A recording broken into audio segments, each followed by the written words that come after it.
Today I'm doing another video in my pale and cruelty-free series, trying to find foundations and concealers that are both pale and cruelty-free, as the name suggests. So today I'm going to be trying out the NYX Total Drops Foundations.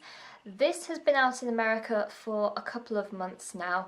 It only arrived in the UK, I think, last month, so it's a fairly new product to the UK market. I have seen quite a number of reviews about this in general. I do like the fact that these drops in particular go from the extreme dark to the extreme pale, and there is a vaguely good middle ground as well. So basically it means that this collection has a lot of various different options. I do find NYX a bit limiting to do with their foundations, but I hope that with the launch of this collection it is the step in the right direction to actually have more of the extremes of either really dark or really light. This is a water-based foundation, so it is in a dropper format. You do need to shake it up quite a bit before you start using this. I did want to do a first impressions of this, but I realised I needed to kind of work with it a bit and realise what worked for me, because my first impressions video, I basically didn't like it at all because I didn't really know how to use a water-based foundation. If you do, then I think that you'll be able to fit in very well with this. If you're used to more cream-based foundations and concealers and things like that, then it might be a bit more unusual for you, so you need to work with it in a different way. It's not necessarily bad, it's just you can't treat it like you would do a standard cream foundation. You need to treat it like a water-based foundation. It is very simple on the back of the box. There is basically, you have certain drop-in settings, so 2 drops for light coverage, 3 drops for medium, and then 4+ for a full coverage. I do think that you do need a lot more than, for example, 4 drops to have a full coverage. I would say I use about 6 drops, and that's basically like a medium coverage, as a kind of everyday, really lazy, slap on and go kind of thing. I mix this with a bit of concealer, with a bit of liquid concealer on a brush, and then just kind of buff it into my skin. I will show you how I do that method for under my eyes, but I will mainly just be using this. The concealer that I mix with is the Naked Skin. What I will say is this is a very, very pale foundation. I possibly should have got the shade up from this. It is incredibly light. Because it's the summer and I have a bit of a reddish glow, we will not say it's a tan. It is possibly too light for me right now, so keep that in mind. To apply it, do not use your fingers at all. This is where I went wrong the first time. Using your fingers basically blends it out to nothing. You need some kind of dense brush. I don't use sponges or beauty blenders, so I don't know how this will react for that. If you want to do your own experiments, let me know. But I tend to use these 2 brushes, either a knockoff oval brush and then also a Real Techniques brush. The main thing about this is how densely packed the brushes actually are. You can't use a stippling brush with this. It needs to be something quite dense and quite rigid. That's why I like using these 2. I potentially would like to have a slightly larger version of this, but it means that I can get into like the sides of my nose and stuff like that. The other thing about this foundation that I possibly will see what I apply this is it tends to stick to any pieces of dry skin or any raised up non-smooth parts of it. I will use this brush as a demonstration just because I think this is my favourite one to apply it for. So 1, 2, 3, 4, 5, 6, 7, 8 drops directly into the brush. You can sort of drip it on your face, it's just not as great, I find, and just circle it in. As you can already tell, it is slightly too light for me. However, it is actually a good match if you blend it all the way down my neck. I don't agree with the fact that this apparently can be full coverage, because I think that because it's a water-based foundation, it just gives a more natural look to your skin. It makes your skin look like actual skin.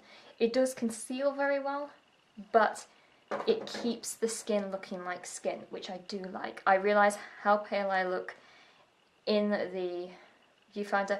I do find this does oxidize a bit. Just a tiny bit, not too much. Oxidization basically is when your foundation starts to discolour and become slightly darker as it reacts with the air and the oxygen in the air, obviously, oxidization. that can be a huge problem with some foundations. With this one, in the colour this is, it's not a massive problem. I'm just going to buff in with this brush. As you can tell, it is very pale. I shall zoom you in. Zoomed you guys in so you can actually see what it looks like. In the camera, I'm looking at it in the viewfinder and it looks like I have just slapped like clown white foundation on my face. In real life, it does look like a very good match. At the moment, as you can possibly tell just down here, I am slightly sunburnt. So when that fades and that actually becomes my normal colour, it will actually look really good. As you possibly won't be able to tell, it hasn't covered up everything on my skin. You obviously can see the spots on my chin. You can still see some colour and some dark circles around my eyes. I will just go in with a smaller brush just because when I normally do this in the morning I don't have my eyebrows or my mascara on, so I will basically just kind of like shove my brush into the sockets of my eye. So I will now actually go in and do some kind of more pinpoint concealing around my eyes just to brighten up that area. I really don't agree with the fact that they market this as being able to go completely full coverage. I think that it is a light coverage to medium. I'm going to deal with my chin area now, so I will show you how I apply.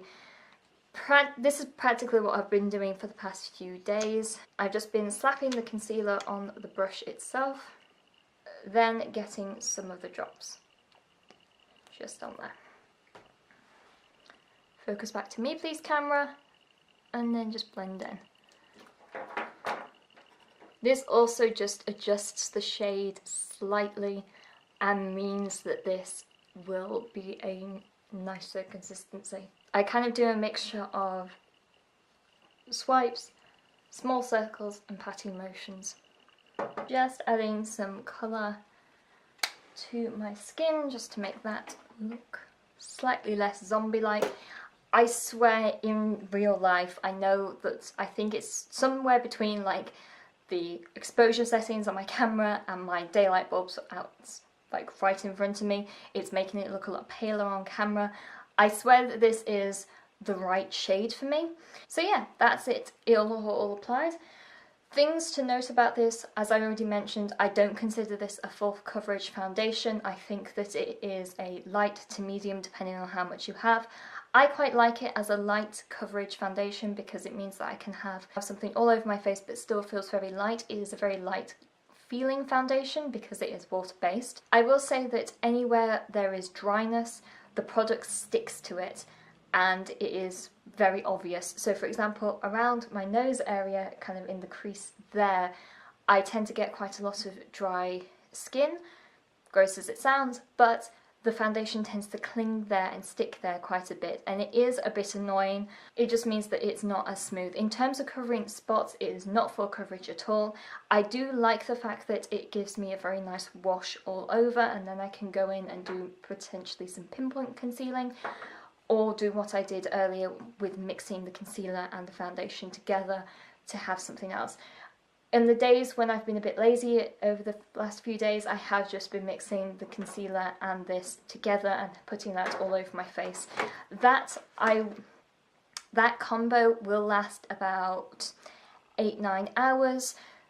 This foundation as it stands on its own, even if I set it with powder, it will only last me 4 to 5 hours. It's not very high wearing, but I think that that in some ways is a bonus for it because it means that it's a light coverage, it's very wearable in terms of it looks very natural, and it's not necessarily going to stay on your face. I think that sometimes those kind of points can be negative, but it just means that it's a different type of foundation, and I think half of that is to do with the fact that it is a water-based foundation. That was quite frankly a very lengthy review about the NYX Total Drops.